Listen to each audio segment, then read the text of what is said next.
Hola a todos y a todas. En este capítulo de hoy vamos a ver los tensores.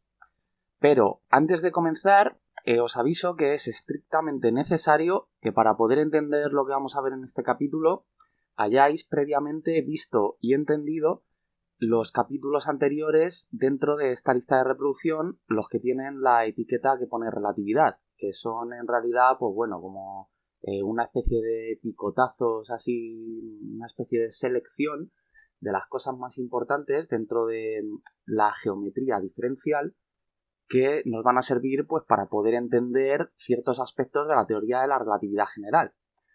No de la relatividad general, sino de, pues bueno, el enlace entre la relatividad especial y la general, que es la motivación por la que hice todos esos vídeos, que era pues acabar la lista de reproducción de relatividad especial enlazando con la general. Entonces también, aparte de esto, quería avisar que el objetivo de este vídeo no es entender los tensores de una manera estrictamente académica, sino, pues eso, dar una serie de nociones generales que nos puedan más o menos servir para lo poco que vamos a aplicar estos objetos matemáticos en los últimos capítulos de la lista de relatividad especial. Entonces, a ver, para hablar de tensores, pues hay varias maneras de introducirlos. En el capítulo pasado, de hecho, llegamos a la conclusión de que ciertos vectores les dábamos el carácter de tensores cuando cumplían ciertas características, que era la de transformar de cierta forma, y bueno, pues los obtuvimos de la manera en la que lo hicimos. O sea, por eso también os digo que es necesario que veáis los capítulos pasados, porque en este vamos a unir todas las piezas del puzzle. Pero ese tipo de vectores que eran invariantes bajo cambios de coordenadas y transformaban con esas matrices que eran la matriz jacobiana y tal, no son los únicos tensores que existen, ¿vale? Voy a enfocar este vídeo a los tensores que se obtienen a partir de una operación muy especial sobre esos vectores, que son tensores de rango 1, y esta operación especial pues es el producto tensorial de espacios vectoriales y en consecuencia pues de los elementos de estos espacios que son vectores. ¿Existen otras maneras de definir los tensores? Pues la respuesta es sí. De forma matemática, los tensores pueden definirse, por ejemplo, como funciones multilineales que comen, por decirlo de alguna manera, o tienen en su dominio vectores o covectores, monoformas. Lo que pasa es que, claro, que pues como no he dado un curso de geometría diferencial, pues de todas estas cosas no he hablado, aunque en este capítulo algo vamos a ver. También podríamos, que esto lo vimos en el capítulo pasado, obtener tensores aplicando el operador derivada a vectores que sí que son tensores, ¿vale? Entonces, pues como la derivada vimos que añadía un grado extra de covariancia o de contravariancia, pues eso se le suma al vector de una manera en la que nos vemos obligados a tener que ponerle un índice más, o sea, un objeto con un par de índices, y eso en ciertas ocasiones pues era un tensor, ¿vale? Vimos que si la base era constante en todo el espacio, pues eso era un tensor siempre, y si la base no era constante en todo el espacio, pues para que fuera un tensor teníamos que hacer la derivada covariante y tal, todo esto que vimos.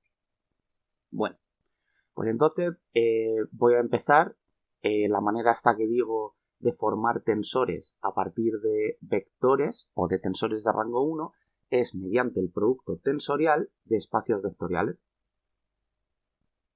Entonces, esta operación pues suele ponerse en los libros como un círculo y una X, así, de esta manera, ¿vale? Así que si lo veis, pues ya sabéis que esto lo que significa es un producto tensorial, o muchas veces también se le llama producto directo, ¿vale? Pero bueno, no quiero liar la cosa.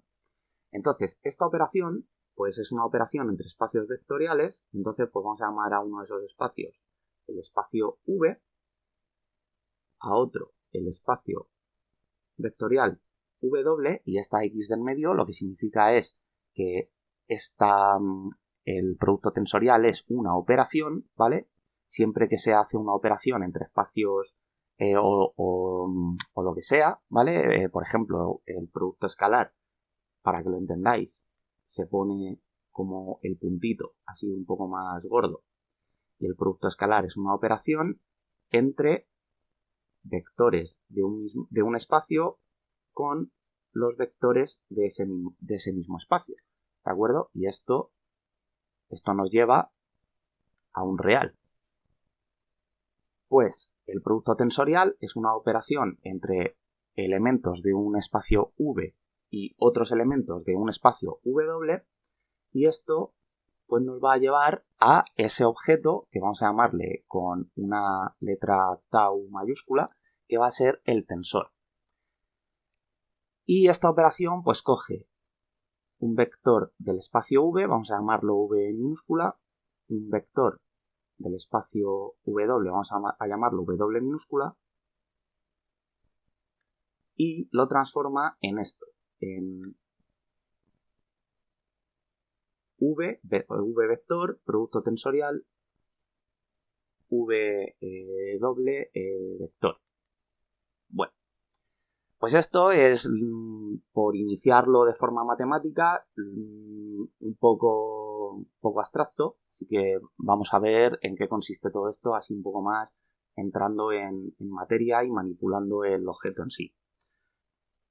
Entonces, esto lo que hace es que, imaginad que si tenemos una base del espacio V definida como el conjunto de elementos que sean de la forma V1, estos son vectores, ¿vale? No pongo la raya de vector pues para no escribir tanto.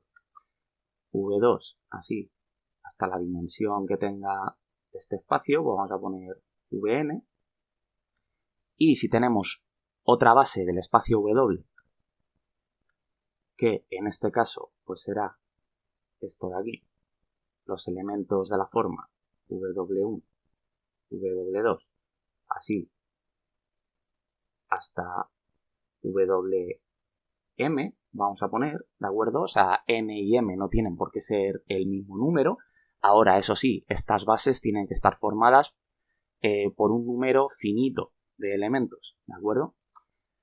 Entonces, el tensor definido como hemos puesto aquí arriba, pues será esta T, que será el producto tensorial de V, que es un vector cualquiera del espacio V mayúscula y que tendrá como base esto de aquí, producto tensorial W, pues esto será separando cada uno de estos dos vectores en coordenadas y vectores base, pues tendremos, introduciendo el convenio de sumación de Einstein, pues por ejemplo para este primer vector pues vamos a poner la coordenada alfa super i por los V sub i de la base, producto tensorial, y para los W pues vamos a poner beta super j por los elementos de la base que eran los WJ. Entonces, como el producto tensorial es una operación entre vectores, pues las coordenadas que son números salen fuera de esa operación y queda alfa super i, beta super j, y tenemos aquí este producto tensorial vi W, que no sé si antes le he dicho omega, pero bueno, pues W sub j, donde esto se entiende como una base, ¿de acuerdo? Es como una especie de ladrillo indivisible en el que el elemento formado del producto tensorial de estos dos espacios pues ya no tiene como base estos elementos ni estos, sino que tiene como base la combinación de estos dos. Entonces, pues por ejemplo, ¿cuántos vectores, entre comillas, de estos, por así decirlos, tendrán como base este espacio? Pues tendrán n por m, ¿de acuerdo? Pues imaginad que estas bases pues fueran, por ejemplo, aquí n igual a 2 y aquí m igual a 3. Pues todo esto tendríamos que hacer todas las combinaciones pues sería esto alfa 1, beta 1, V1 producto tensorial, W1 más alfa 1, beta 2, V1 producto tensorial, W2 más alfa, bueno, lo he puesto hasta 3, dejadme que reduzca hasta 2 porque es que si no voy a escribir aquí un montón.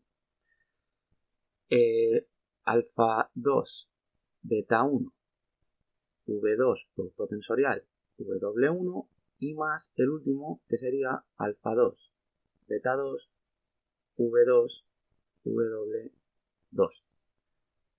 Entonces, pues en este caso, 2 por 2 son 4, pues habría 4 elementos de la nueva base de este objeto que ya no es un vector, sino que es el producto tensorial de dos vectores y, pues bueno, por lo tanto, es un tensor. Lo que pasa es que eso de que es un tensor, ahora tenemos que unir las piezas con el capítulo pasado y ver que este objeto va a transformar como transformaban los vectores en este capítulo que dio.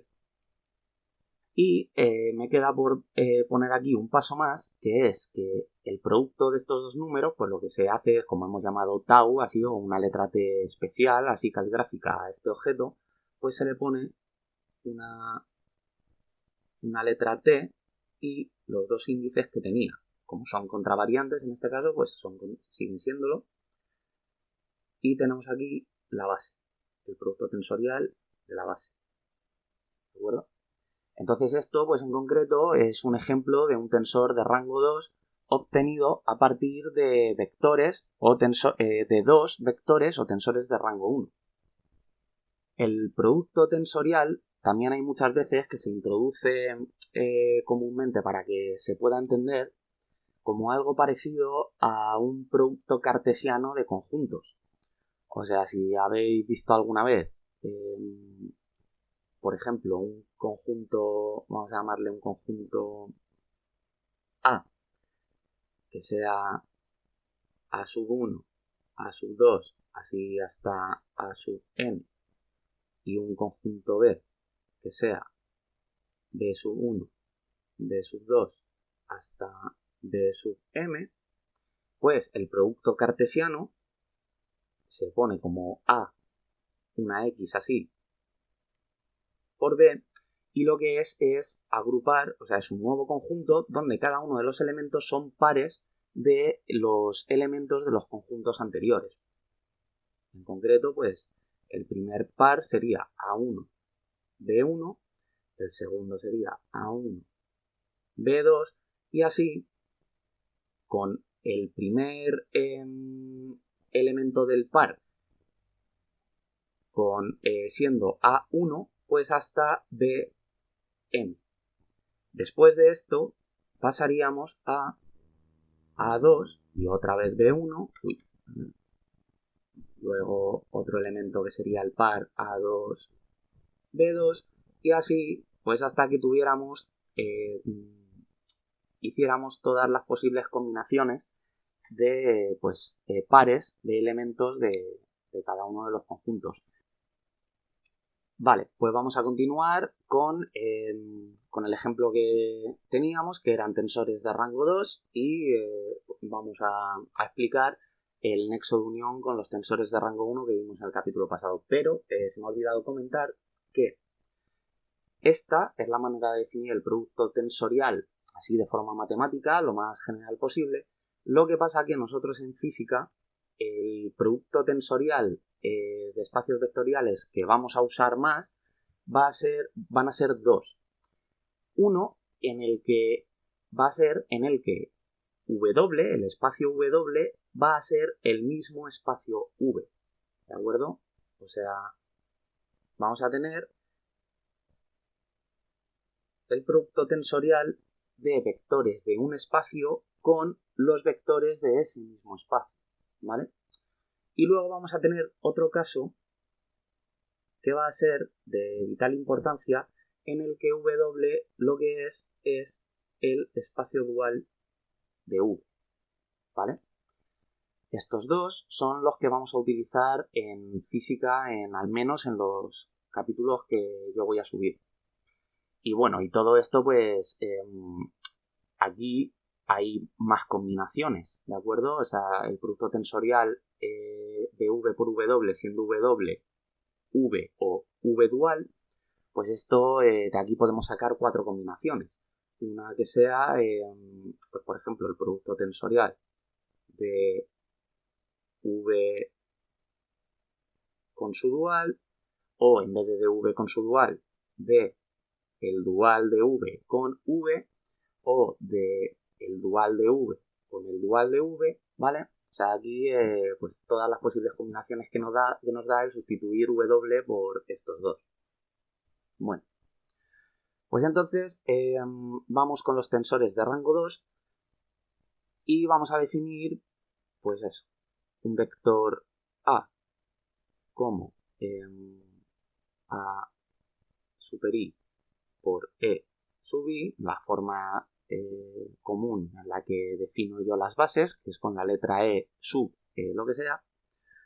Vamos a poner otro vector B, vamos a llamar B super J por E sub J.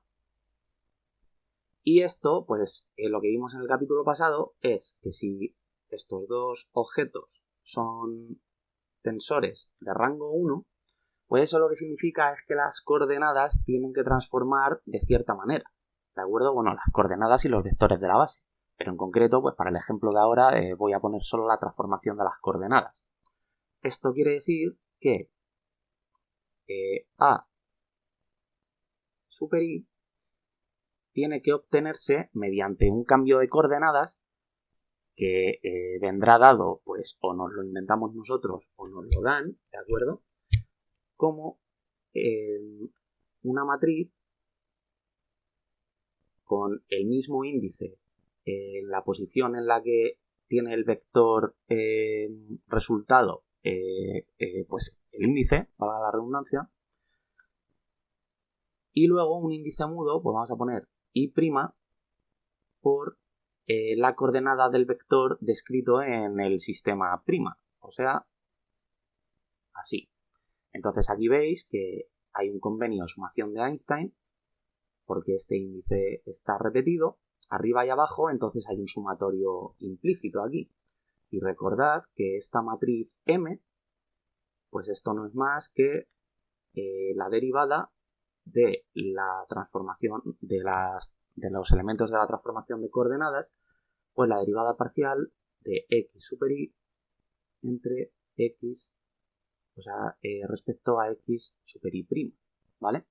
La posición de los índices arriba o abajo en esta matriz, pues marca dónde están aquí en las derivadas, si está la prima en el denominador o está en el numerador, etcétera. Todo esto lo vimos en el capítulo pasado, no voy a entrar mucho más porque ya bastante largo me quedó.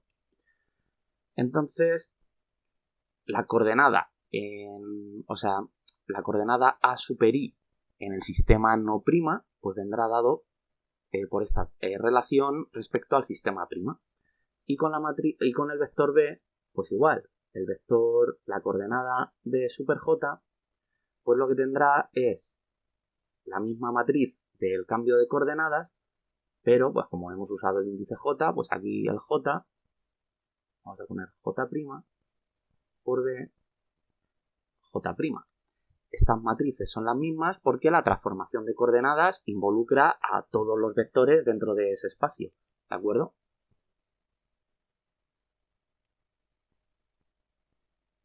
Y esto, pues bueno, intentad, si es la primera vez que lo veis, a lo mejor hasta que no tengáis un poquito más de soltura no veréis rápido este tipo de cosas, pero bueno, en el capítulo pasado lo que hice fue, en vez de despejar las coordenadas en el sistema no prima, lo que hice fue despejar las coordenadas en el sistema prima. Pero esto simplemente es como hacer un cambio de variable, ¿vale? Imaginad que yo ahora ahí digo que ese sistema de coordenadas es el prima, y el que tiene la prima es el no prima. Entonces lo que haría sería poner aquí las primas y donde las he puesto antes pues las quito, ¿vale? Y esta es la forma en la que definí la transformación en el capítulo pasado. ¿De acuerdo? Bueno, pues entonces vamos a montar un tensor de rango 2 con estos dos vectores. Vamos a llamarle T, o tau mayúscula, o una T así rara, que va a ser el producto tensorial del vector A por el vector B. Vale. Entonces, esto será A super I por E sub I, producto tensorial de super J por E sub J. Sacamos las coordenadas porque son números fuera del producto tensorial, porque solo involucra a vectores. Y tenemos pues lo mismo de antes, solo que con la base E, ¿vale? Con los elementos E sub lo que sea, que como estoy definiendo ahora, las bases. Entonces, A super I por B super J, pues podemos llamarlo perfectamente T super I J, porque esto simplemente lo que es un número, por esta base rara que nos proporciona el producto tensorial. Vale. Pues igual que ocurría en los tensores de rango 1, que definidos mediante esta transformación con estas matrices M y tal, al hacer un cambio de coordenadas, ocurría que era un objeto invariante bajo este tipo de transformación, o sea que A super I sub I era igual que A I' E sub I', ¿vale? Esto es lo que significa que sea invariante, que el vector descrito en el sistema no prima es igual al vector descrito en el sistema prima, que es lo interesante de definir una transformación de coordenadas así, que es que el objeto en sí, el vector, es el mismo ente y da igual la manera en la que nosotros lo definimos. Vale, pues esto se lo vamos a imponer a este tipo de objetos de dos índices. O sea, vamos a imponer que T, en concreto, este número de aquí, ¿vale? Vamos a imponer que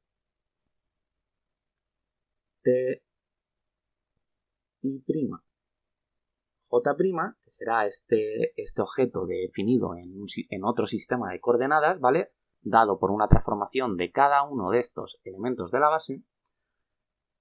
Por lo tanto, tendremos que poner aquí en la base prima el producto tensorial de E sub I' por E sub J', pues que este objeto sea igual que el mismo, pero en la base no prima, o sea, T super I J por los elementos de la base en el sistema no prima. Esto va a ser una imposición, ¿de acuerdo? Y es de aquí de donde vamos a sacar la definición de tensor de rango, en concreto de rango 2, pero extrapolable a un tensor de rango el que sea, ¿vale? Y veremos la conexión con la definición de tensor de rango 1 del capítulo pasado. Entonces, a ver, voy a hacer un copy-paste porque voy a necesitar tirar de aquí. Y esto, que quede claro que lo vamos a imponer. O sea, esto es una imposición que se hace para mantener cierta coherencia matemática, ¿de acuerdo? Entonces, al imponer esto, pues lo que significa es que este número se queda exactamente igual, T super I J, y los elementos de la base, pues recordad que eso no lo he puesto aquí, pero bueno, lo pongo en un momentito. A ver. Esto, si las coordenadas de un vector transformaban de esta manera, los elementos de la base transformaban de esta otra, que era con la inversa de la matriz M, y era M sub E. Y nada más que lo que había que hacer era intercambiar de posición los índices prima con los no prima. Entonces esto pues quedaba así. Y aquí, como el vector B está definido en la misma base, pues esto es exactamente lo mismo. La J' arriba, la J abajo y aquí el vector J'. Vale. Entonces ahora lo único que vamos a hacer es a esta base de aquí hacer esta transformación, estas de aquí, para llevárnoslas o para dejarlas en función de los E sub lo que sea prima. Entonces esto lo que va a quedar es, pues E sub I es la matriz M y prima arriba y abajo por E sub I prima, producto tensorial M, J' arriba, J abajo por E J'. Y ahora pues pasa exactamente lo mismo. Como el producto tensorial es entre elementos del espacio vectorial, que son los vectores, o sea, los E sub I y los E sub J', pues las matrices M las sacamos fuera. Entonces queda M I' y M J', J por T super I super J, producto I por la base de E sub I', producto tensorial E sub J'. Vale. Entonces aquí lo que vemos es que, como todo esto hemos seguido a través del razonamiento, a través de igualdades, significa que, o sea, esto podemos reducir estos pasos intermedios. De hecho, lo voy a borrar para que se visualice bien. Hemos llegado a esto. Entonces, si la base es la misma en ambos lados del igual, lo que significa es que esto de aquí, o sea, la coordenada, por decirlo de alguna manera, pues tiene que ser también igual. Entonces llegamos a que los T super I', J' tienen que ser igual a estas matrices M por el objeto, este de dos índices, de super I, J en la base no prima.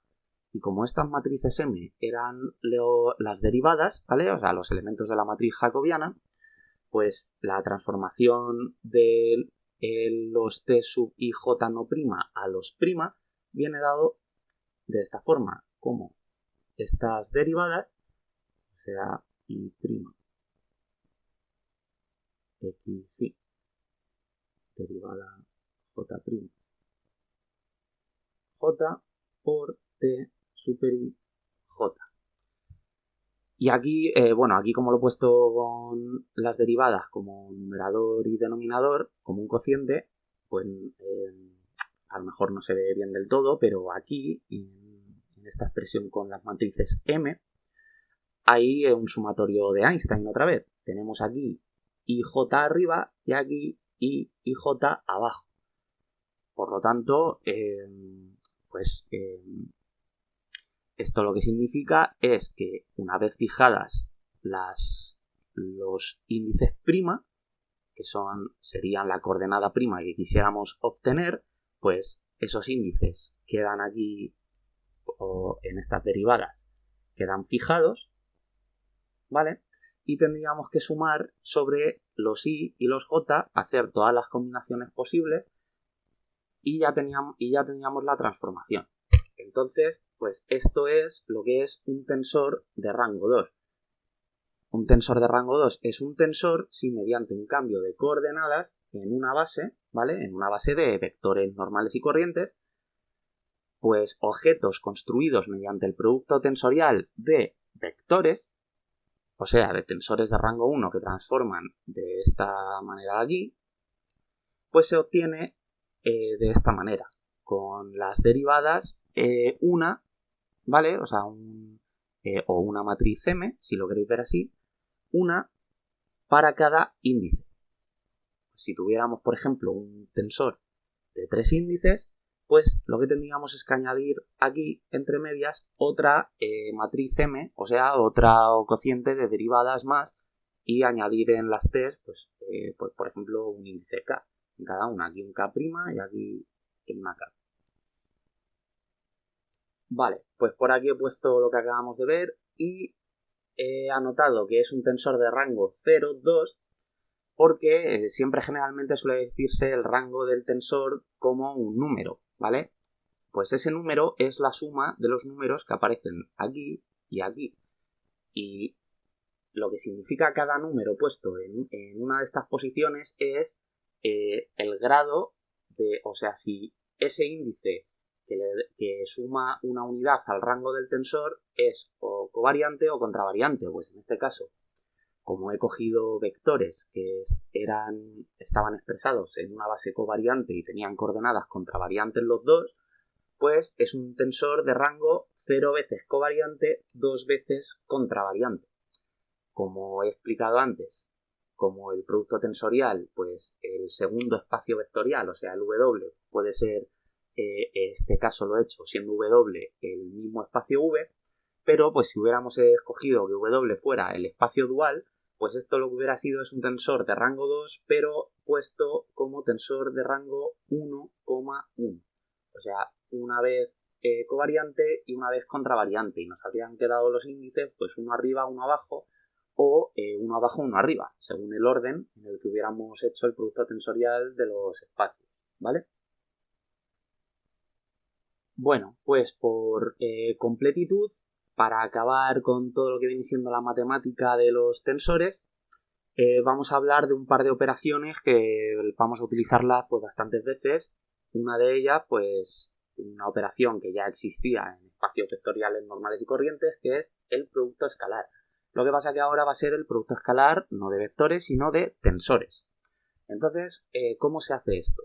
Bueno, pues primero de todo vamos a definir dos tensores. Y pues como hemos visto el ejemplo de tensores de rango 2, pues vamos a hacerlo con tensores de rango 2 definidos como el producto tensorial de vectores de tensores de rango 1.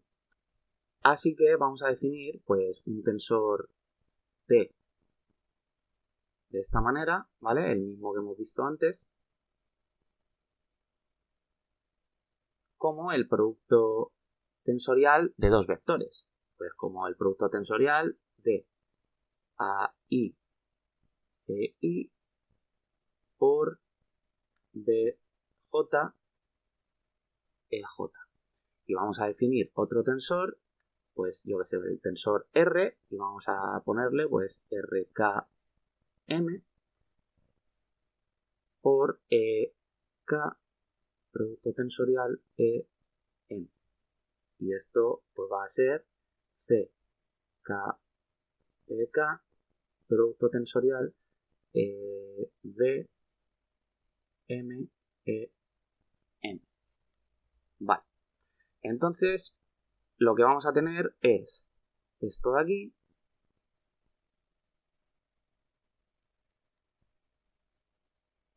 producto escalar por esto otro.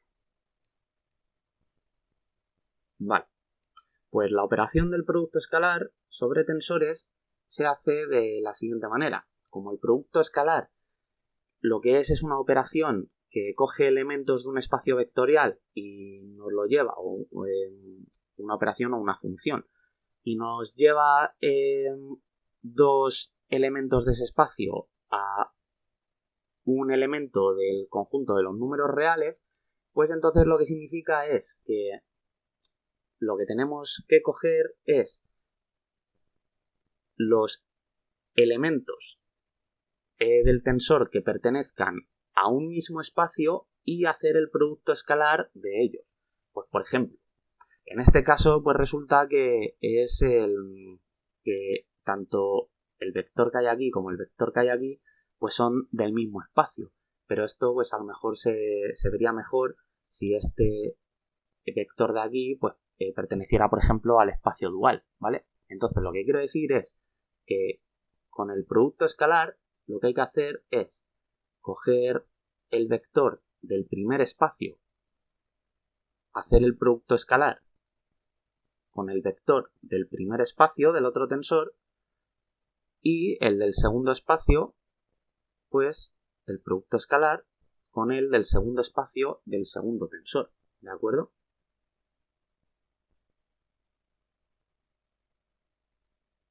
Entonces aquí lo que tendremos es T y J R K M Y luego tendremos los productos escalares de E, I, producto escalar E, K, y luego el producto escalar de J por E, M.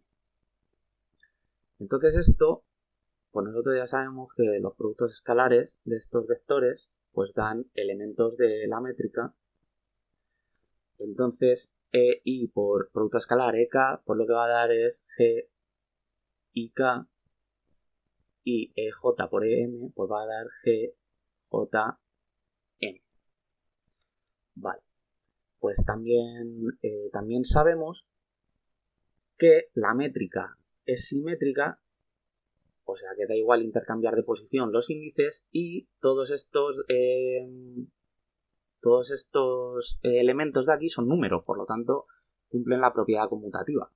Entonces, si ponemos primero G y intercambiamos los índices, que podemos hacerlo porque, como digo, la métrica es simétrica, ponemos K, I, aquí T, I, J, y luego ponemos R, K, M, y ponemos la otra métrica con los índices también intercambiados, M, J, pues vemos que tenemos el cambio de base que vimos en el capítulo de la base dual, que era que cuando hacíamos un cambio de base, siendo la matriz del cambio de base los elementos de la métrica, pues lo que íbamos era entre la base dual y la base no dual. Y que eso lo que se traducía era como subir y bajar índices en todo el álgebra de tensores. Entonces lo que vamos a obtener aquí es, cuando hagamos este producto, lo que vamos a hacer es bajar el índice I de este tensor, del T, y convertirlo en un índice K abajo. O sea, vamos a tener T, K, J, y con esta R pues haremos lo mismo pero con el índice M. Lo bajaremos abajo y quedará como un índice J. O sea que vamos a tener R, K, J.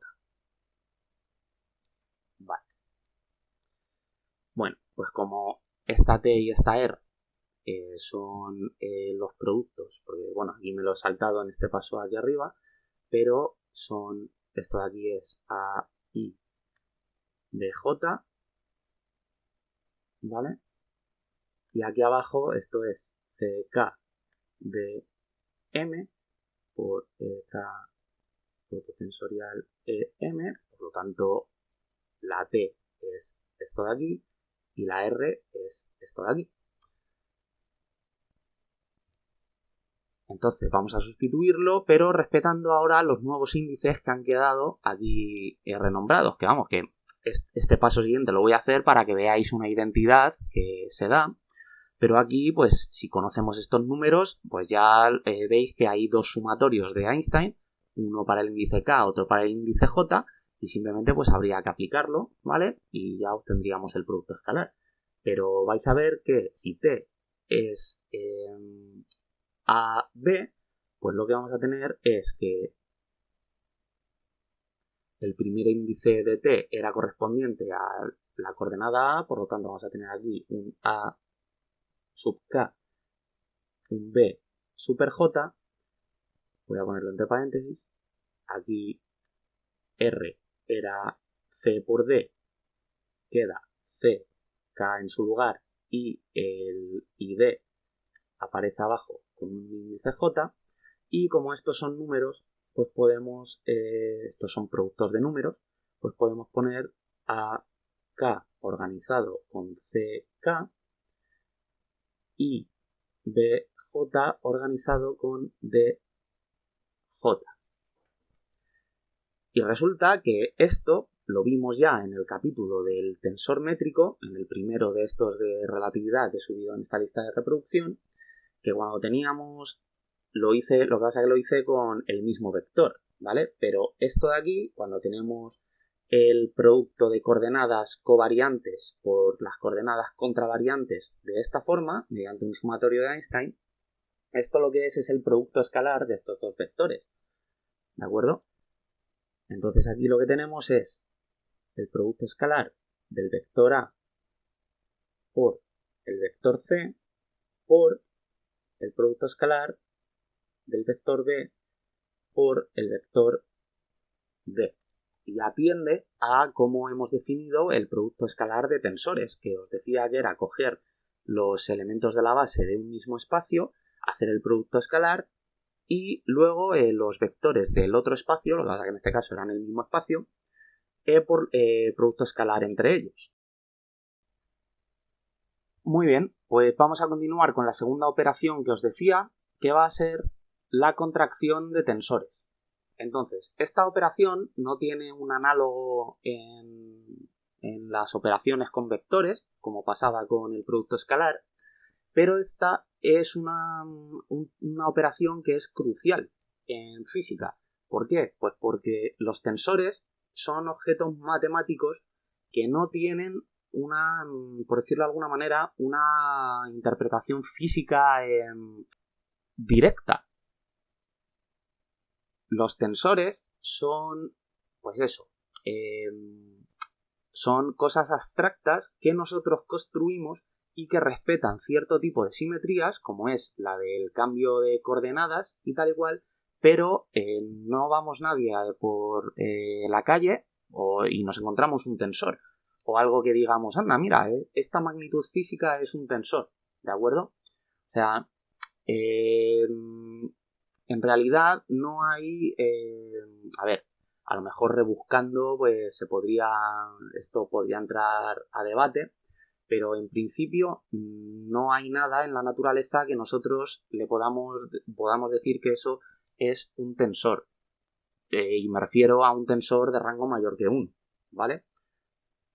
Entonces, la contracción lo que hace es a este tipo de objetos que ofrecen ciertas simetrías y respetan cierto tipo de historias, de transformaciones y tal y cual, con los que construimos teorías, cuando se le hace una contracción o varias, de forma que reducimos un tensor de rango el que sea a un vector, o sea, a un tensor de rango 1, es la manera que tenemos de extraer información real y física, o sea, información medible en la naturaleza, de este objeto matemático que en principio pues no tiene, ¿vale? Por ejemplo, con el tensor métrico, pues el tensor métrico no tiene un análogo en el mundo real de que nosotros digamos que hay algo físico y medible que es el tensor métrico. El tensor métrico es un objeto matemático y vamos a verlo de hecho en este vídeo, y aplicándole esta operación sobre sí mismo es donde extraemos que en concreto el tensor métrico contraído 2 veces sobre sí mismo nos da una longitud diferencial, ¿vale? O sea, nos da una distancia muy pequeña y la suma de todas esas distancias pequeñas pues a lo mejor nos dan la longitud de una curva, ¿vale? Entonces eso sí que tiene una interpretación física porque podemos medir la longitud de esa curva, pero no podemos medir lo que es el tensor métrico, ¿de acuerdo? Entonces, en lo que consiste esta operación es cuando tenemos vectores definidos con productos tensoriales de bases, por decirlo de una manera, normales y sus bases duales, pues lo que consiste es en agrupar los elementos de una base con los de su base dual, ¿de acuerdo? Entonces, al hacer eso, lo que hacemos es, pues, quitarle, entre comillas, grados al tensor y ir obteniendo escalares, ¿de acuerdo? O escalares o vectores. Entonces, pues vamos a poner así un ejemplo rápido para que esto se entienda ya de una vez. Imaginad que tenemos un tensor, vamos a llamarle IK, ¿vale? Un índice contravariante y un índice covariante. Entonces esto tendrá que ir en la base sub I, producto tensorial E super K, ¿vale? Veis que aquí, pues es lo que os decía antes, hemos visto el ejemplo de tensores de rango 0,2. Esto en concreto sería un tensor de rango 1,1 que seguiría siendo un tensor de rango 2, ¿vale? Pero un índice contravariante y un índice covariante. Entonces la base pues tiene que ir pues cada índice con su respectiva base. Vale, entonces imaginad que queremos hacer la contracción de este tensor de rango 2 con un tensor de rango 1 y resulta que eso pues es algo que cuando lo hacemos obtenemos algo que es físicamente medible, ¿vale? Pues por ejemplo vamos a poner que tenemos aquí BJ por E sub J. Entonces la operación de contracción es poner esto así de manera seguida y lo que decía es que lo que se hace es agrupar la base del tensor que queremos contraer con el otro tensor, pero en parejas de dual, de no dual con dual en este caso. O sea, tendríamos que agrupar esta base de este vector de aquí con esta de aquí, que en este otro tensor, pues justo una está expresada en una base la que sea y esta de aquí es su base dual, ¿vale? Por ejemplo, no podríamos hacer la contracción de este elemento de la base con este de aquí, pues porque estos dos elementos de la base no son uno el dual del otro, respectivamente, ¿vale? Entonces esto, al agruparlo, pues ponemos aquí el tensor IK, aquí el BJ, y esto quedaría de alguna manera, pues como aquí E sub I, y estos otros dos agrupados, que agrupados, esto se dice así siempre en los libros, pero agrupados quiere decir hacer el producto escalar, ¿vale? Lo que pasa que por no liar la cosa, yo creo, pues no se dice que se haga el producto escalar de los elementos de la base dual con los de la no dual, pero ahora si en este lado derecho del producto tensorial hacemos el producto escalar de E super K por E sub J, pues lo que tenemos aquí es la delta de Kronecker KJ. Entonces, como la delta de Kronecker es un número, esto de aquí es un número, ya no es un elemento de una base, el producto tensorial pierde aquí su sentido y ya no aplica, ¿de acuerdo? Entonces lo que nos encontraríamos es con la delta de Kronecker KJ T y K BJ y solo ha sobrevivido el vector EI, ¿vale? Entonces, como la delta de Kronecker lo que nos dice es que cambiemos, que solo sobreviva uno de estos dos índices, pues vamos a decir que cambiamos el K pues, por el J, mismamente.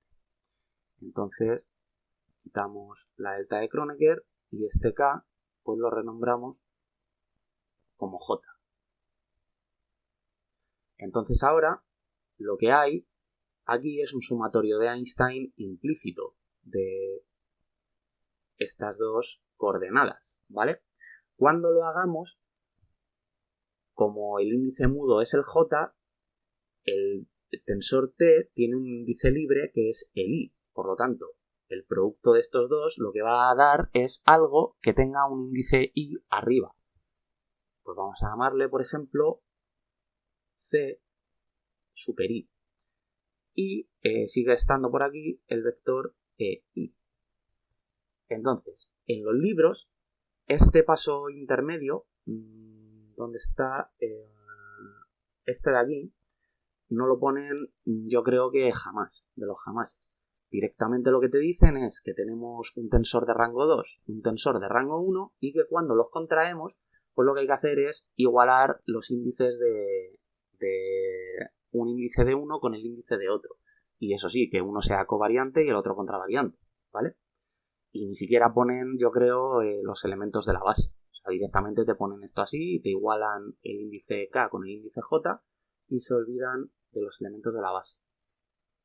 Pero, pues bueno, para que se entienda mejor, pues yo he decidido hacer todo este proceso. Entonces, en este caso, obtenemos, al contraer un tensor de rango 2 con un tensor de rango 1, pues obtenemos un tensor de rango 1. O sea, le hemos quitado una unidad al rango del tensor original que teníamos y hemos obtenido un vector, ¿vale? Entonces veis que, pues por ejemplo, este vector, si da la casualidad de que estos tensores dan como resultado este vector que tiene interpretación física, pues lo que hemos hecho es extraer de alguna manera de un objeto matemático algo que sí que es medible en el mundo real, ¿vale? Esto me viene ahora mismo a la cabeza, pues yo que sé, en uno de los vídeos que ya he subido, en el de covariancia del electromagnetismo, pues por ejemplo, la fuerza de Lorentz se encuentra contrayendo el tensor de Faraday, que es un tensor de rango 2, con el vector velocidad, que en concreto pues es un vector, pero es un tensor de rango 1. Entonces, haciendo esa contracción entre ese tensor de rango 2 con el tensor de rango 1, lo que nos da es la fuerza de Lorentz, que es un vector y que de rango 1, que sigue siendo también un tensor y que tiene interpretación física. Bueno, pues esto es un ejemplo de la contracción de dos tensores. Pues vamos a poner ahora un ejemplo de la contracción de un tensor consigo mismo. Pues vamos a imaginar que tenemos aquí I, K y L aquí arriba, por lo tanto es un tensor de rango 3, y tenemos aquí entonces pues la base E sub I, producto tensorial E super K, producto tensorial E sub L. ¿Vale? Entonces aquí pues podríamos hacer esto de dos maneras. Podríamos hacer la contracción de estos dos elementos de la base o la contracción de estos otros dos, porque os dais cuenta que este de aquí y este son covariantes y este contravariante. Entonces tenemos dos posibles maneras de agruparlos entre sí. Pues en concreto, pues yo que sé, voy a elegir agrupar este elemento de la base con este de aquí, ¿vale? O sea, estos dos. Entonces, esta contracción pues se hace de la siguiente manera. Tenemos aquí E super I sub K super L. Tendríamos E sub I producto tensorial y como agrupamos estos dos, pues lo que es hacer su producto escalar. Entonces es E super K producto escalar E sub L. Esto nos vuelve a dar una delta de Kronecker KL. Y como ya esto deja de ser un vector, la delta de Kronecker es un tensor, pero cada uno de estos elementos es un número, pues ya el producto tensorial deja de tener sentido, se pierde ahí. Y lo que tenemos es pues, delta de Kronecker KL, T y KL por E sub I. Entonces aquí cambiamos uno de los dos, pues la K por la L mismamente, y ya la delta de Kronecker se va.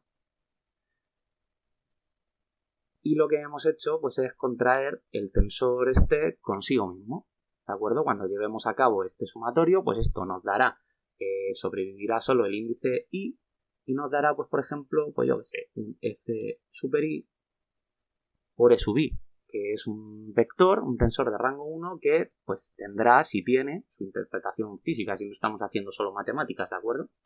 Esto, por ejemplo, así que me venga a la cabeza rápido, el tensor de Riemann, que mide la curvatura, pues si contraemos dos de sus índices, o sea, contraemos el tensor consigo mismo, obtenemos el tensor de Ricci, ¿vale? Entonces, el tensor de Ricci sigue sin tener así una interpretación física a priori, porque es un tensor de rango 2, pero si contraemos otra vez por la métrica al tensor de Ricci, pues obtenemos la curvatura escalar, que la curvatura escalar sí que es algo que ya es más asimilable, ¿de acuerdo? Bueno, pues antes de pasar a ver la relación que os comentaba que tienen los tensores con el capítulo pasado, con lo que vimos en este capítulo pasado y con la teoría de la relatividad general, tengo que hablar brevemente de unas cositas matemáticas muy facilitas que se ven, yo creo que incluso en el bachillerato, pero bueno, para refrescar, que son vectores tangentes a curvas, ¿vale? Cómo calcularlos y qué estamos haciendo cuando calculamos un vector tangente a una curva. Así que vamos a, pues yo qué sé, vamos a poner un unos ejes de coordenadas, pues en este caso estos podrían ser, no hace falta que fueran los cartesianos, ¿de acuerdo? Pero bueno, yo lo voy a hacer así, para hacerlo fácil. Entonces este es el eje x1, este de aquí será el eje x2, ¿vale? Y vamos a imaginar pues que tenemos una curva que pasa por aquí, más o menos así, ¿vale? Y esta curva pues vamos a llamarla la curva S, ¿vale? Pues nuestro objetivo es definir, vamos a poner por ejemplo aquí, vamos a llamar a este punto de aquí el punto P, definir un vector tangente a la curva en este punto. O sea, nuestro vector tiene que ser, pues así visualmente, algo parecido a esto. ¿De acuerdo? Tiene que estar contenido en la recta tangente a esta curva en este punto. Vale. Pues lo que primero se nos ocurre es hacer, pues como venimos haciendo en todo el cálculo diferencial. Hacer algo parecido a como cuando queremos calcular una derivada. Pues nos vendremos con un vector posición apuntando a este punto P. Entonces este vector será el vector R en el punto P. Y nos vamos a ir a un punto por aquí más o menos, vamos a llamarle Q. Entonces este vector de aquí, desde el origen al punto Q, pues este es el vector posición R en el punto Q. ¿De acuerdo? Entonces aquí lo que ocurre es que entre el punto P y el punto Q, pues nosotros lo que tenemos es un tramo de curva, ¿vale? Entonces ese tramo podemos medir un incremento de curva, que es el correspondiente a esta longitud, y lo que marca ese intervalo, pues es precisamente un incremento en la longitud de la curva. Entonces, aquí tendremos un incremento de S que no es más que este trocito de curva entre el punto P y el punto Q. Vale. Y si hacemos el incremento entre este vector posición en Q y este vector posición en P, pues eso lo que nos va a dar es este vector de aquí, un vector que parte de el punto P y acaba en el punto Q. Y este vector será incremento de R. Vale. Pues lo que observamos, así a simple vista, es que incremento de R es distinto de incremento de S. Para empezar, incremento de R es un vector e incremento de S es un escalar, ¿de acuerdo? Pero podríamos decir que se ve perfectamente que el módulo de este vector amarillo, del incremento de R, pues es distinto, porque aquí hay un pequeño arco de curva que se sale fuera del vector, que es la parte, o sea, el incremento en la longitud de S. Por lo tanto, vamos a poner por aquí, pues aquí mismo, que el módulo de incremento de R, esto es distinto que incremento de S. Vale. Pues vamos a irnos, como decía, utilizando el cálculo diferencial, pues al límite en el que el punto Q lo aproximamos muchísimo al punto P. O sea, vamos a hacer aquí, o vamos a irnos al límite donde Q tiende a P. Entonces, en ese caso, pues bueno, voy a hacer un zoom sobre, pues más o menos una zona por aquí, ¿vale? No voy a hacer ya todo el dibujo. Entonces, acercándonos muchísimo en esa zona, pues tendremos el trozo de curva S, ¿vale?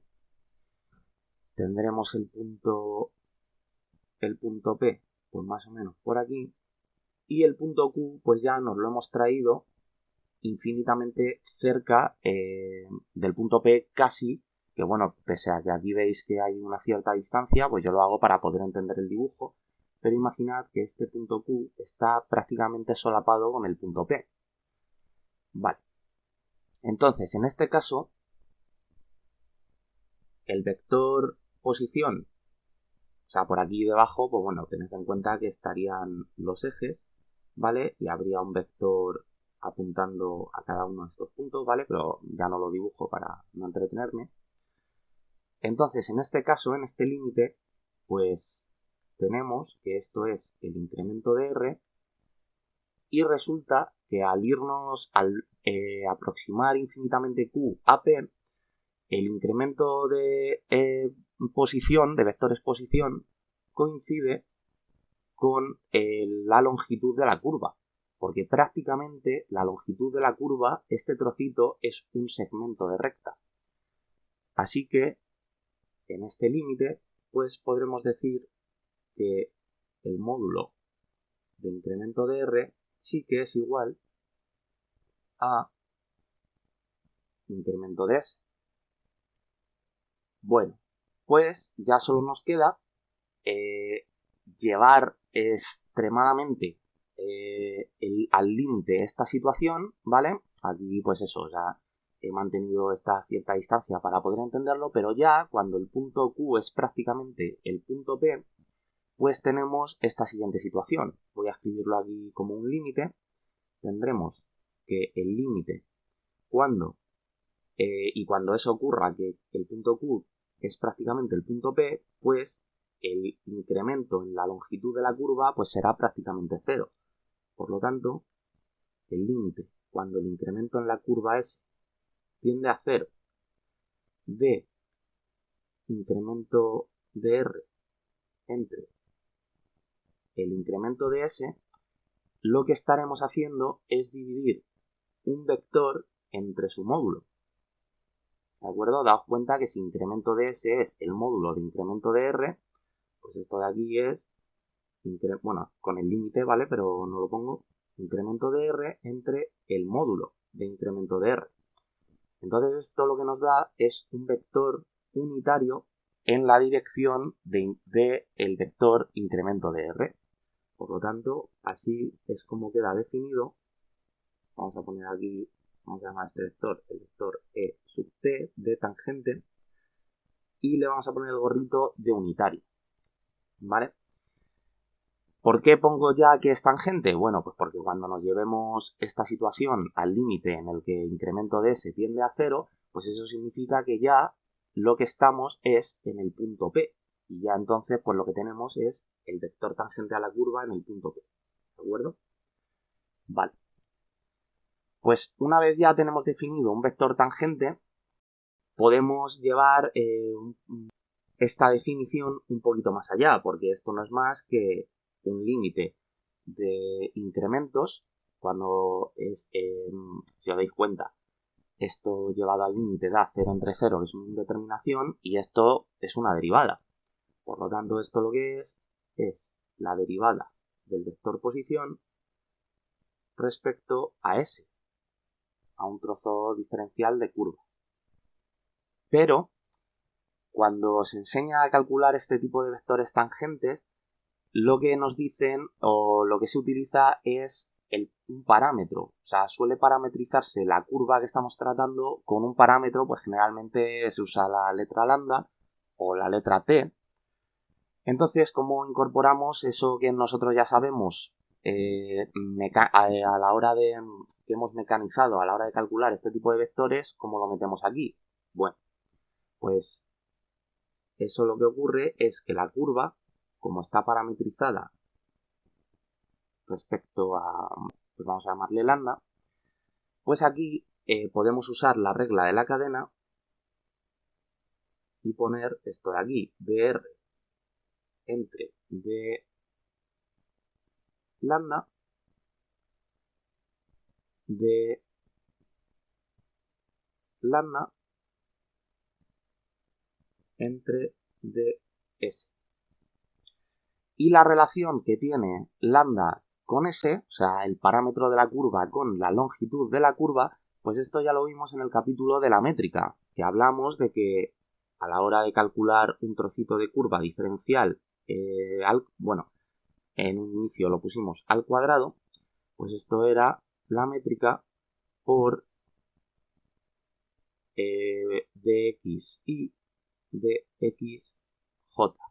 Lo único que en ese capítulo no había hablado todavía del convenio de sumación de Einstein y puse ni de la covariancia y la contravariancia y puse los índices abajo y un sumatorio, ¿vale? Pero aquí pues aplica la suma de Einstein. Por lo tanto hay una suma sobre el índice y, porque hay una aquí abajo, otra aquí arriba, y sobre el índice j otra. Vale, pues esto, llevándonos el cuadrado al otro lado del igual, tenemos esto.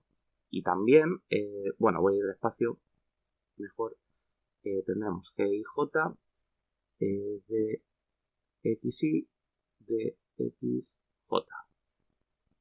Vale, pues aquí lo que hacíamos es multiplicar por un diferencial de lambda y dividir por lo mismo. Entonces el del denominador entraba dentro de la raíz al cuadrado y lo que teníamos era que ds es igual a la métrica por dxy y aquí dxj y de lambda al cuadrado, el que entra dentro de la raíz, pues ponemos uno con este x super y y otro con este x super j. De forma que se queda aquí uno fuera y ya para calcular la longitud de la curva entre dos puntos, pues lo que hacíamos es pasar este diferencial como la integral aquí a este lado del igual y resolverla, ¿vale?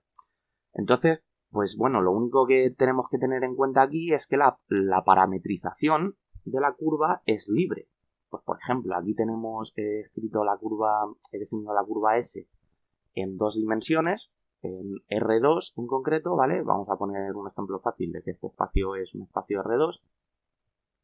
Entonces, a la hora de parametrizar la curva, pues lo único que tenemos que tener es, pues, la relación entre estos dos, o sea, la ecuación de la curva de forma implícita, como se suele llamar, que vamos a imaginar que esto, pues como que por ejemplo es una parábola, pero con el punto de corte desplazado, o sea, subido en el eje Y.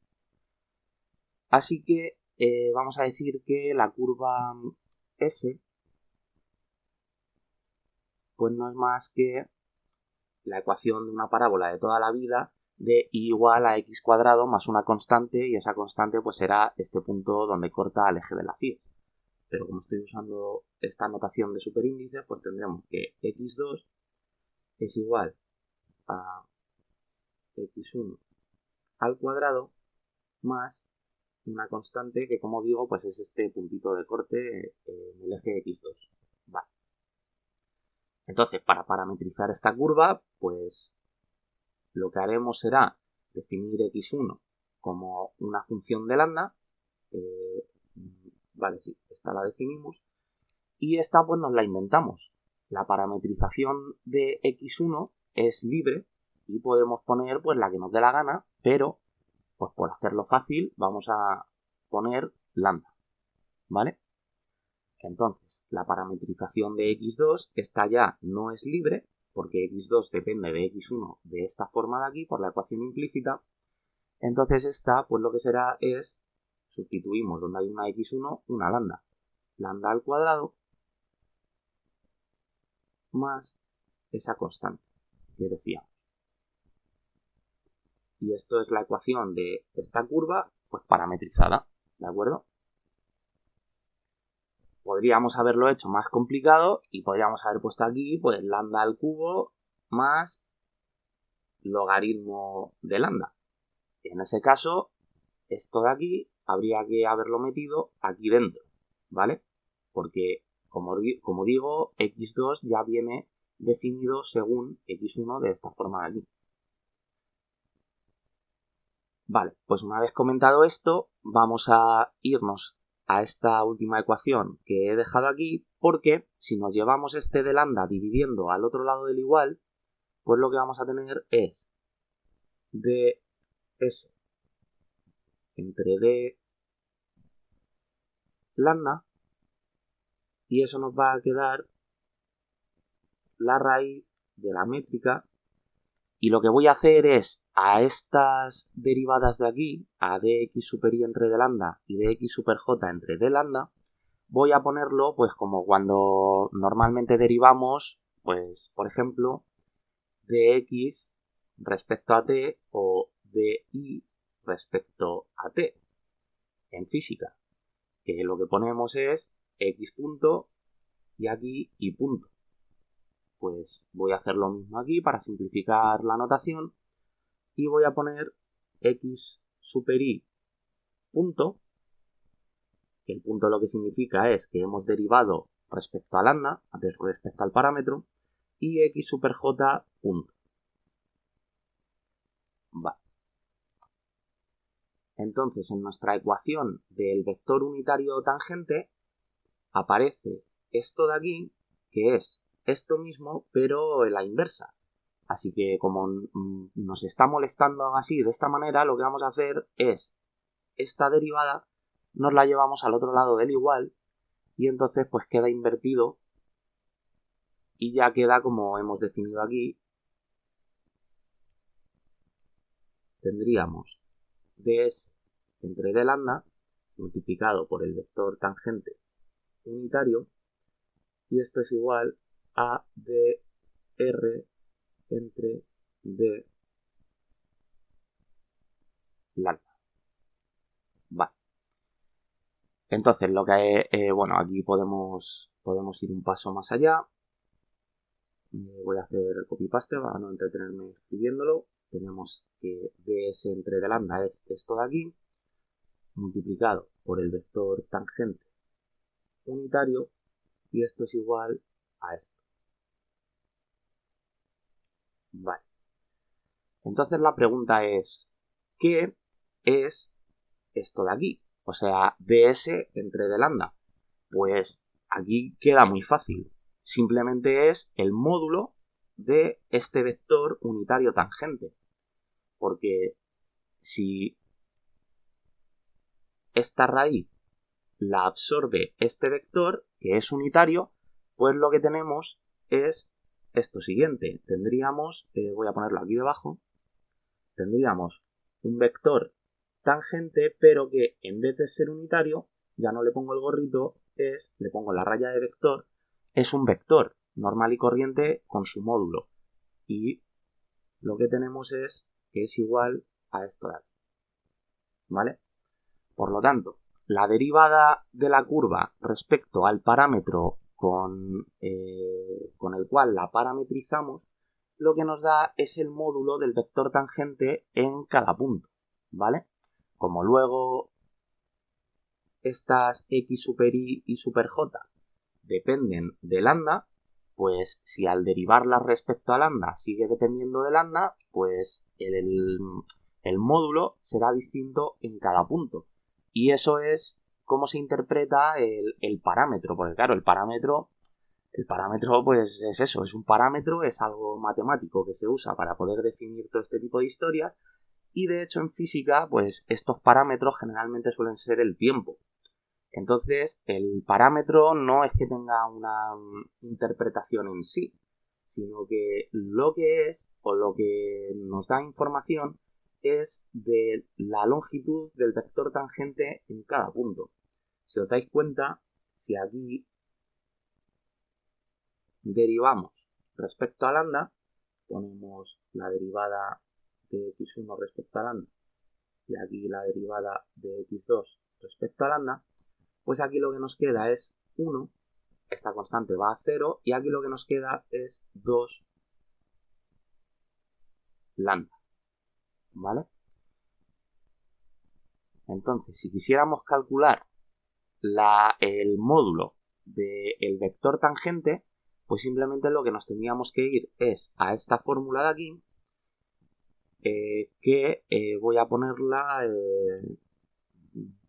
ver, por aquí que me quepa, ds entre d lambda, lo que sería, y como he utilizado un espacio cartesiano, pues la métrica es la delta de Kronecker, o sea, es la identidad. Entonces lo único que nos quedaría es la primera coordenada, o sea, la derivada esta de aquí, al cuadrado, más la segunda al cuadrado, ¿vale? Porque los g y i son 1 y los g y j, siendo i distinto de j, son 0.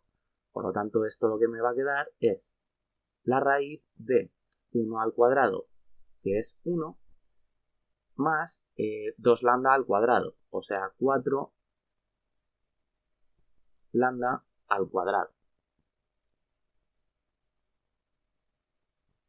Y esto entonces, pues, ¿qué es lambda? Pues bueno, esa respuesta no está disponible, pero lambda se interpreta como la relación que tiene el parámetro con la longitud del vector tangente en cada punto, según el valor del parámetro. Pues como hemos dado a lambda, o sea, hemos igualado lambda a x1, pues por ejemplo, en este punto de aquí, pues yo que sé, vamos a poner que este sea, por ejemplo, el punto 5. Nos venimos aquí arriba a la curva y esto nos da aquí otro valor en i, que será el 4, ¿vale? Pues en el punto, vamos a llamar el punto P, que tendrá coordenadas 5, 4, esto implica que lambda es igual a 5, porque lambda es igual a la x, a x super 1. Entonces, en este punto 5, 4, pues la longitud del módulo, o sea, el módulo del vector tangente en este punto, en el 5, 4, pues lo que tendremos es que hacer esta raíz y sustituir en lambda un 5.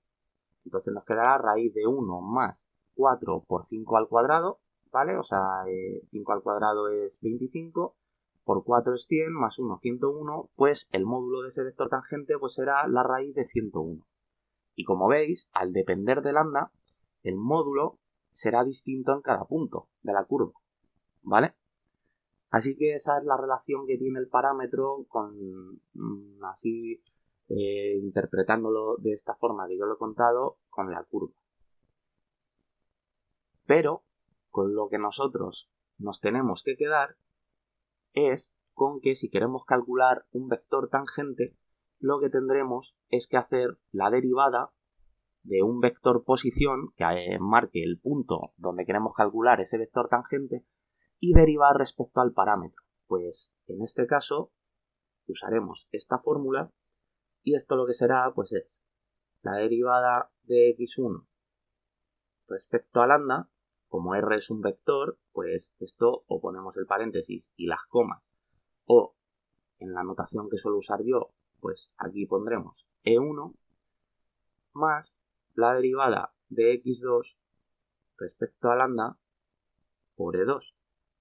La derivada, en el ejemplo que he puesto, pues esta primera derivada es 1, entonces quedaría e1 más, y esta segunda derivada pues es 2 lambda, hemos dicho, 2 lambda e2.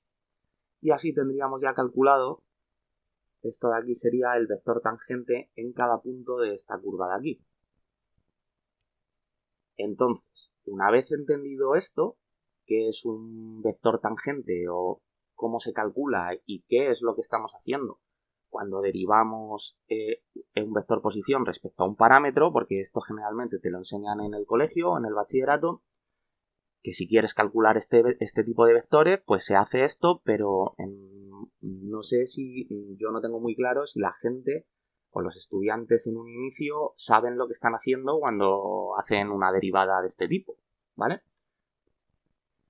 Pues ahora vamos a ver qué relación tienen estos vectores tangentes con los tensores y con espacio o con superficies o hipersuperficies deformadas, que es la relación, el nexo que tienen con la relatividad general, los tensores. Y bueno, hago spoiler ya que los tensores van a ser vectores tangentes a ciertas superficies, que en concreto en esta teoría pues estas hipersuperficies van a representar el espacio-tiempo deformado por la presencia de materia.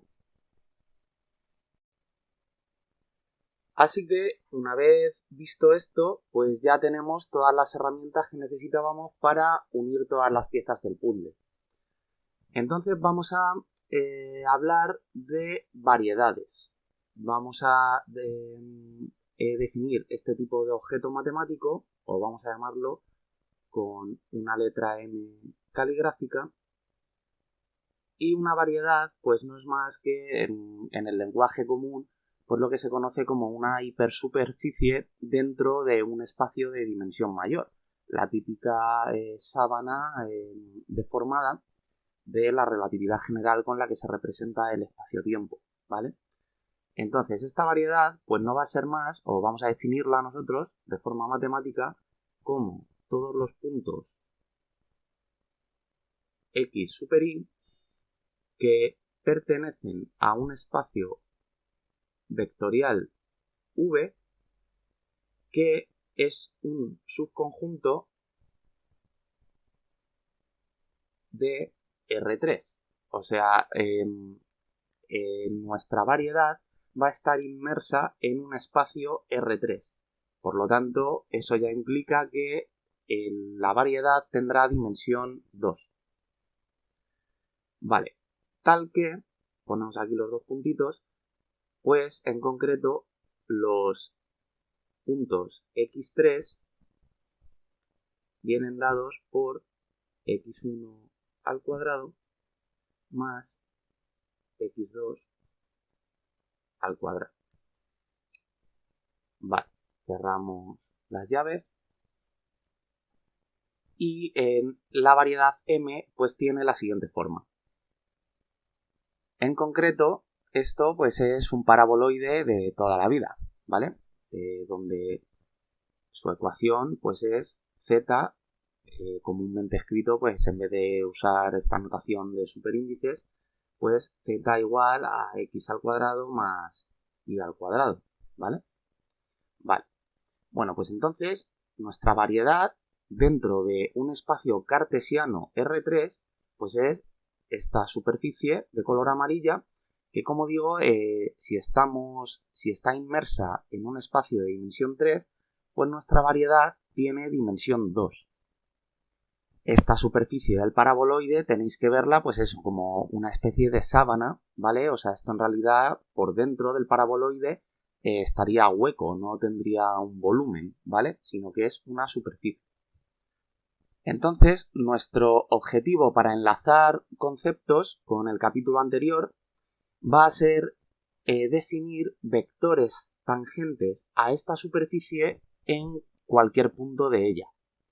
Entonces esto lo que primero nos damos cuenta es que en cada punto, pues por ejemplo, si cogemos aquí, en esta esquinita, este punto, y le llamamos el punto P, pues hay infinitos vectores tangentes a esta superficie, a nuestra variedad M, en este punto P. En concreto, van a ser pues todos los vectores contenidos en un plano tangente a esta superficie en este punto. Y a este plano, en concreto, o sea, a este espacio tangente, que en este ejemplo pues es un plano, pues se le llama comúnmente en geometría diferencial T, P, M. T de tangente, P hace referencia al punto P y M pues a la variedad.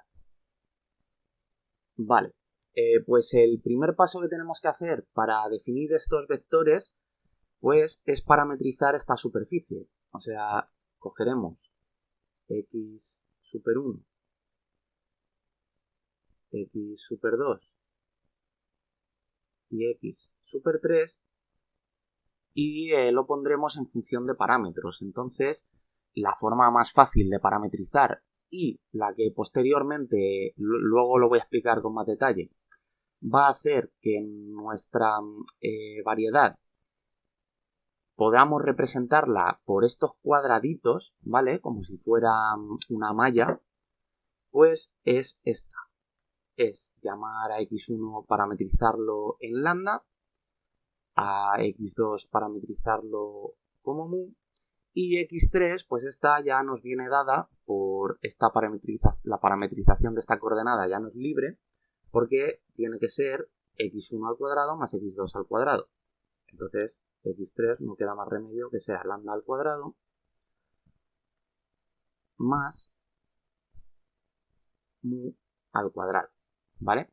Por ser una superficie, pues tenemos dos parámetros libres y la manera en la que pongamos cada coordenada en función de esos dos parámetros, pues también es libre. Tenemos libertad de elección.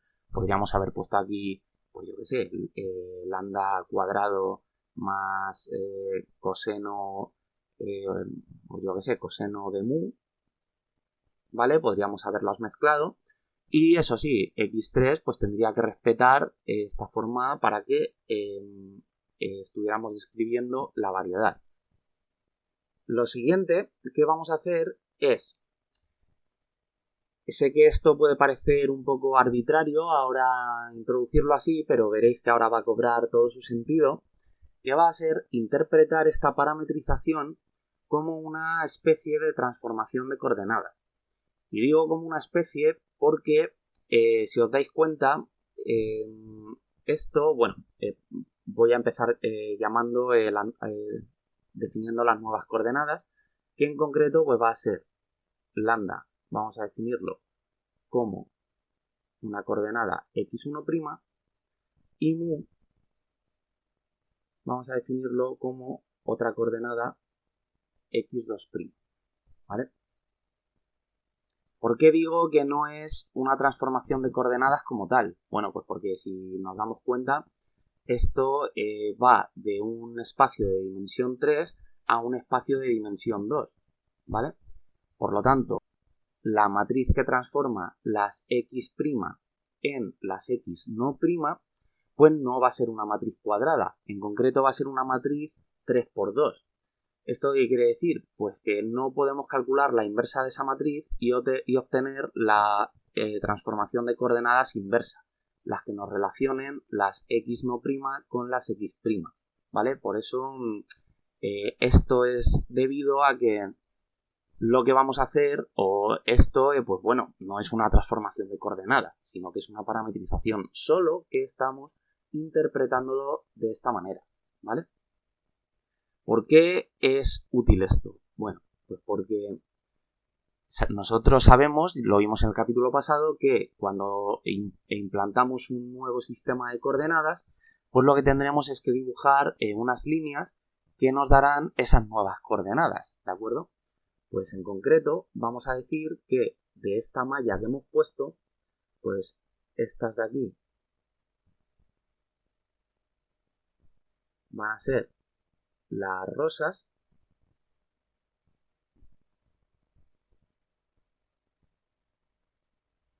¿vale?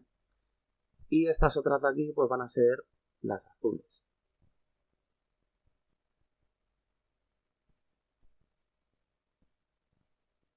¿De acuerdo? Y nosotros sabemos pues que cada una de estas curvas, si representan un nuevo sistema de coordenadas, pues la característica que tienen es que mantienen esa coordenada con un valor constante.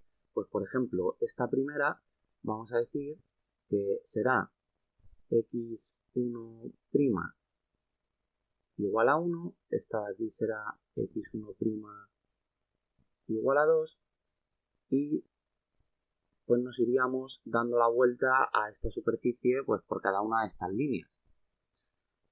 Y con las de color azul pues pasaría más de lo mismo. Podríamos coger y decir que esta es x2' igual a 1, esta de aquí x2' igual a 2 e ir subiendo por aquí, ¿vale? Entonces ahora, para definir cada una de estas curvas, a partir de esta parametrización de la superficie reinterpretada como una transformación, entre comillas, de coordenadas, pues lo que tenemos es que hacer lo siguiente. Vamos a poner aquí las curvas C, vamos a llamarlas con esta C caligráfica, que las definiremos como la nueva coordenada x1' y vamos a poner aquí las curvas C de color azul que definimos como la nueva coordenada x2'. Entonces tenemos que poner pues x1, x2, x3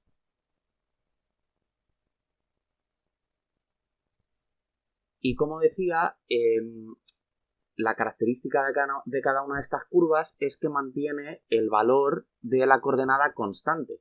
Entonces esto es tan fácil pues como que las curvas, igual que las superficies parametrizadas, tenemos que meterlas en un espacio de dimensión mayor y tenemos dos parámetros libres, pues las curvas lo que tienen es solo un parámetro, ¿vale? Estén definidas en el espacio mayor de dimensión la que sea. Entonces, como la curva rosa tiene que mantener su coordenada constante, pues lambda será tomar aquí un valor constante, el que sea, ¿vale? Voy a poner una constante en general. Y mu, pues lo dejaremos como el parámetro de esta curva. Así que la coordenada x3, pues lo que tendrá que ser es la constante que hayamos puesto aquí en la coordenada x1 al cuadrado más mu al cuadrado. Y según el valor que vayamos dando a esta constante, pues estaremos hablando en concreto de cada una de estas curvas, ¿vale? Las que toman el valor de la coordenada, pues igual a 1, igual a 2 o el que sea, ¿vale? Bueno, pues con la curva 2 pasa exactamente lo mismo. Voy a coger y voy a hacer este copy-paste de aquí hasta aquí para no volverlo a escribir todo, ¿vale? Entonces, la curva x2', la de color azul, lo que tendrá que mantener constante es pues el valor de x2'. Y como lo hemos igualado o lo hemos definido a partir del parámetro mu, pues será mu el que tome un valor constante a la hora de parametrizar las curvas azules. Por lo tanto, x1 será lambda y en x3 tendremos que seguir respetando la condición de nuestro espacio V, que es un subespacio de R3, ¿vale? Y en concreto es pues nuestra variedad n. Así que será lambda al cuadrado más la constante que hayamos puesto aquí en la coordenada x2 al cuadrado, ¿vale? Entonces, lo que decía antes es que este tipo de parametrización, pues el poner x1 igual a lambda, x2 igual a mu, es la más sencillita y es la que hace que estas nuevas coordenadas se parezcan a los cuadraditos de las típicas coordenadas cartesianas de un plano de toda la vida, ¿vale? Podríamos haber escogido una parametrización un poquito más caprichosa, que a lo mejor hubiera sido, pues yo qué sé, a ver, aprovechando que tengo el copy-paste hecho, pues imaginad que hubiera puesto, por ejemplo, aquí t, aquí coseno de t, y entonces x3 tendría que ser x1 al cuadrado más x2 al cuadrado, pues t al cuadrado más coseno al cuadrado de t. Y esta curva, pues haría alguna cosa rara, pero dentro de la superficie, o sea, de la variedad M, ¿vale? Y luego, pues podría haber definido otra curva y haber montado un sistema de coordenadas con esas, pero bueno, pues considero que es más fácil la forma en la que lo he hecho, ¿vale? No tiene sentido complicarnos la vida así. Entonces, una vez ya tenemos dos curvas, pues ya sí que podemos definir los vectores tangentes, porque ese era nuestro objetivo principal, definir unos vectores tangentes a un punto P de nuestra variedad, pero claro, para ello primero tenemos que definir una curva, porque nosotros lo que sabemos es calcular vectores tangentes a curvas. Vale, pues diremos o definiremos un vector tangente a la curva rosa y un vector tangente a la curva azul. Y esto ya lo tenemos hecho porque ya lo único que tenemos que hacer es aplicar esta ecuación de aquí. Entonces el vector tangente a la curva rosa, como la curva rosa está parametrizada en mu, pues vamos a llamar a ese vector el E sub mu, y al vector tangente a la curva azul, como la curva azul está parametrizada en lambda, pues vamos a llamarle el E sub lambda. Y estos vectores lo que serán es la derivada parcial, en el caso del vector de sub mu, pues la derivada parcial de la curva rosa respecto al parámetro del que depende esta curva, o sea, a mu. Y para la curva azul, pues al revés, será la derivada parcial de la curva azul respecto a lambda, porque esta curva pues depende de este parámetro. Vale. Entonces esto pues lo vamos a poner en notación vectorial de toda la vida y ahora la pasaremos al otro tipo de notación. Esto será la derivada, ponemos aquí x1, porque esto al final, pese a que aquí haya puesto la curva, ¿vale? En la derivada parcial, esto es un poco de notación así abstracta, pero con lo que me refiero a la derivada de la curva es a la derivada de un diferencial de vector posición de la curva, ¿vale? O sea, vamos, la fórmula que he puesto antes. Lo que pasa es que en vez de poner un diferencial de R, pues se pone en geometría diferencial, pues se usa esta notación. Vale, esto en la coordenada 1, aquí la coordenada 2 y aquí la coordenada 3. Y de hecho voy a hacerme un copy-paste porque debajo va a ser exactamente lo mismo, pero cambiando una cosilla. Aquí respecto a mu, ¿vale? Y aquí respecto a lambda. Vale. Y me estoy dando cuenta que no me va a caber, así que voy a bajarme esto un poquito.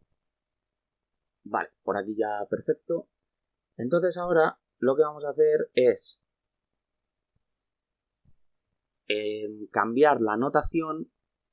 En vez de poner los parámetros, pues poner, como los hemos renombrado, que en realidad estos parámetros son coordenadas nuevas, ¿vale?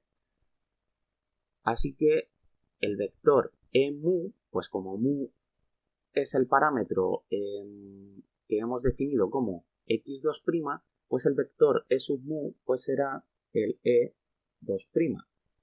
Y el vector e sub lambda pues será el e1'. Vale. Entonces, esto es lo que pondremos ya utilizando la notación, una notación más tensorial, pues será derivada de x1. Ahora pongo aquí debajo respecto a lo que derivamos, por e1 más derivada x2 e2 más derivada de x3 e3. Esto va a ser aquí abajo exactamente igual.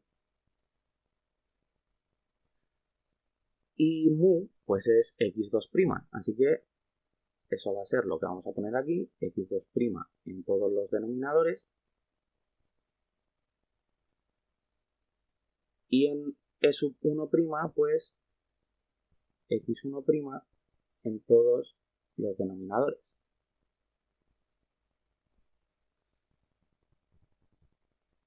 Y lo que vemos es que podemos resumir cada uno de estos carros, cada una de estas sumas de cada uno de estos vectores, utilizando el convenio de sumación de Einstein de esta forma. O sea, poner derivada de xj respecto a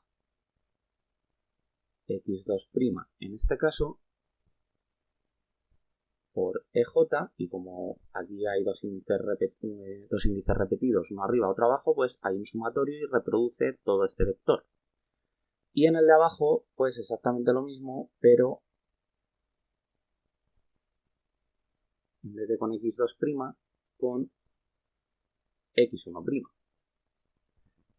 Y esto es maravilloso porque nos damos cuenta que cada uno de estos dos vectores, el E1' y el E2', pues cumple que podemos obtenerlo con esta fórmula de aquí. El E sub i' será la derivada de xj respecto a xi' por el EJ. Y esta ecuación de aquí es la que obtuvimos en el capítulo pasado en la base holonómica para lo que definimos como tensores de rango 1.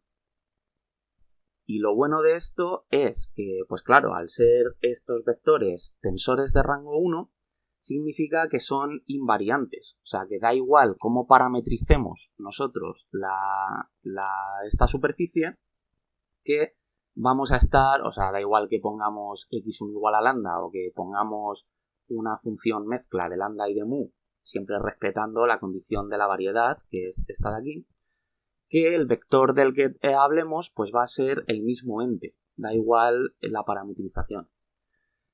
Y una vez dados estos dos vectores, como son linealmente independientes, pues lo que definirán es, en este caso, un plano. Si tuviéramos otro más, pues definirían un espacio tangente en el punto P a la variedad. Y podríamos definir vectores en ese espacio tangente que fueran combinación lineal de estos dos que tomaríamos como una base, por ejemplo.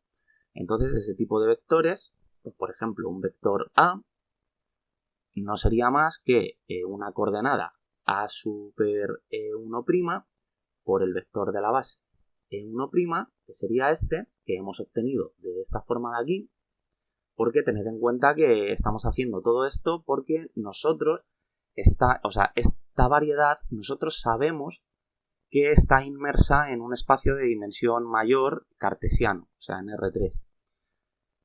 Más otra coordenada A super 2' por el otro vector de la base.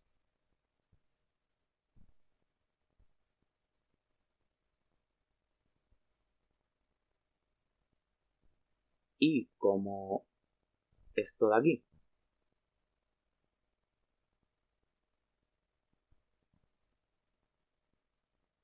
son tensores,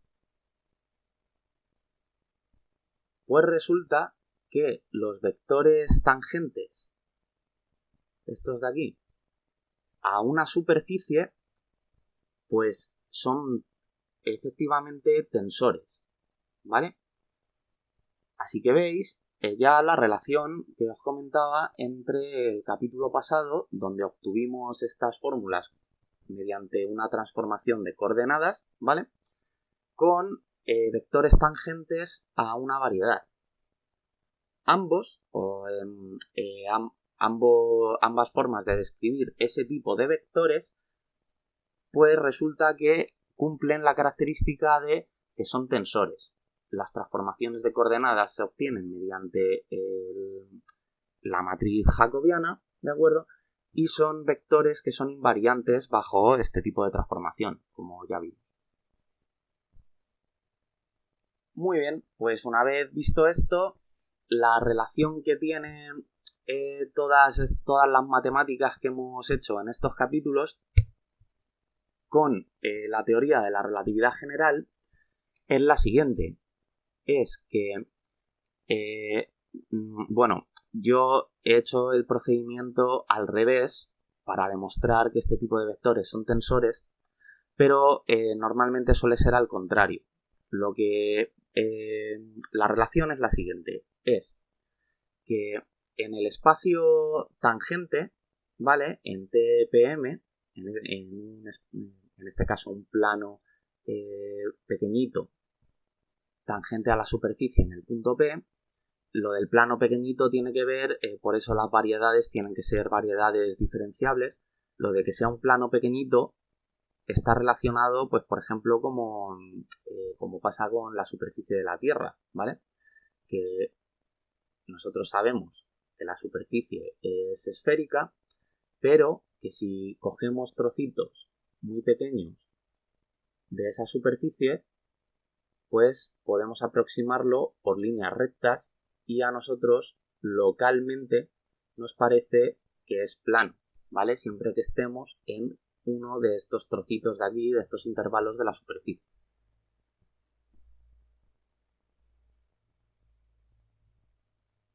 Pues yéndonos al espacio tangente a la variedad a un punto P, lo que ocurrirá en relatividad general es que nosotros estaremos en una zona del espacio que será este espacio tangente y que nosotros localmente percibiremos como un espacio plano, ¿de acuerdo? Pero que si en realidad está deformado, el espacio-tiempo, claro, si nosotros dejamos a una partícula seguir lo que se llama una geodésica en relatividad general, que es simplemente el movimiento natural que seguiría esa partícula, ¿de acuerdo? Pues esa partícula hará una trayectoria generalmente curva o lo que sea si el espacio-tiempo está deformado y hay gravedad, ¿vale? En concreto, pues hará pues poniéndonos nuestro espacio tangente por ejemplo, en esta zona de aquí donde hemos definido estas curvas, pues imaginad que hace algo así. Tenemos estas curvas de aquí, ¿vale? Aunque yo las he puesto como cuadraditos y localmente pues serían como las líneas de un espacio normal y corriente, pero si cogemos una región a lo mejor un poquito más grande, pues vemos que la trayectoria de una partícula hace estas líneas en esta zona. Entonces, con las trayectorias que forma la geodésica de una partícula y su tiempo, pues vamos a poner, por ejemplo, estas líneas, que no sé si ahora mismo esto tiene mucho sentido o no, si nos vamos a un ejemplo en concreto, pero bueno, para entenderlo, pues nosotros podemos montar un sistema de coordenadas, ¿vale? Entonces, una vez montamos este sistema de coordenadas, pues podemos definir la base holonómica en cada punto de este sistema de coordenadas, que en concreto pues serán estos vectores de aquí, el E1' y el E2', que no estarán descritos de esta forma, ¿vale? O sea, no aparecerá este término de la coordenada 3 por el vector E3, porque nosotros en un cambio de coordenadas no necesitamos estar embebidos en un espacio de dimensión mayor, ¿vale? Entonces esto lo que quiere decir es que nosotros aquí definiremos una base en cada punto, que serán unos vectores, que si previamente sabemos que estamos en esta situación, pues sí que serán estos. Y lo que podremos es calcular la métrica, ¿vale? Nosotros sabemos que la métrica, los elementos de la métrica vienen dados por los productos escalares de los vectores de la base. Entonces, pues aquí, pues vamos a ver. En concreto, pues bueno, vamos a calcularlos porque no van a ser muy difíciles. El E1' pues será la derivada de x1 respecto a lambda, eso es 1, por E1, o sea, E1, y la derivada de x2 respecto a lambda es 0, y luego la derivada de x3 respecto a lambda es más 2 lambda por E3. Y con E2', esto va a ser la derivada respecto a mu de x1 es 0, la de x2 es 1, o sea, es E2 más 2 mu E3. Vale, pues la métrica entonces tendremos esta matriz que vendrá dada pues como el espacio de fondo es cartesiano, pues al hacer los productos escalares solo sobreviven los productos de los vectores de la base con ellos mismos y los cruzados dan 0. Por lo tanto, E1' por E1' dará 1 más 4 lambda al cuadrado. E1' por E2' lo que va a dar es solo sobrevive E3 por E3, o sea que será 2 por 2, 4 lambda mu. Como la métrica es simétrica, pues E2' por E1' es igual que E1' por E2', y el siguiente es E2' por E2', eso es 1 más 4 mu al cuadrado. Vale. Entonces, esta sería nuestra métrica, que como veis no es constante. Depende de en cada punto, ¿de acuerdo? Donde estemos de la variedad, pues según el valor del parámetro en ese punto, pues la métrica tiene un valor. Entonces, esto significa que nuestra variedad, en vez de ser plana, es curva, o traducido a relatividad general, significa que nuestro espacio de tiempo está curvado en vez de ser plano. Pues bueno, no tiene por qué, ¿vale? O sea, es candidato, efectivamente, o sea, si la métrica es constante, desde luego es un espacio plano, pero si depende de parámetros, pues tiene probabilidades de ser un espacio-tiempo curvo. ¿Qué es lo que nos dirá si es en efecto un espacio-tiempo curvo o no? Pues eso ya nos tenemos que ir a temario de relatividad general, que ya no voy a dar, y sería calcular el tensor de Riemann. Las componentes de ese tensor que vienen definidas a partir de los elementos de la métrica. Entonces, pues si nos dan esos elementos del tensor de Riemann valores distintos de 0, significará que efectivamente el espacio-tiempo está curvado o nuestra variedad es curva.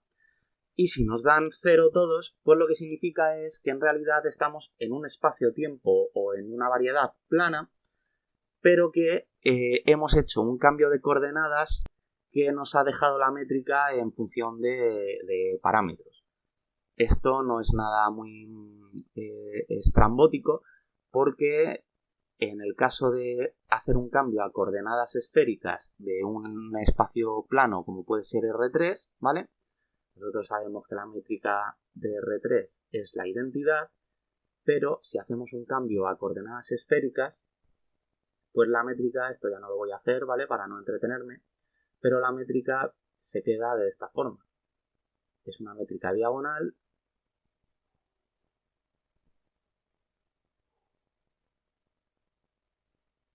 y viene dada por dos parámetros, uno el radio y otro el ángulo θ, ¿vale? Por lo tanto, pese a que aquí aparecen dos parámetros, esta métrica pertenece a un espacio plano, que es R3, y no a un espacio-tiempo y no a un espacio curvo, ¿vale? Y aquí es, pues claro, en lo que os comentaba de que yo he hecho el proceso al revés de como suele pasar en relatividad general.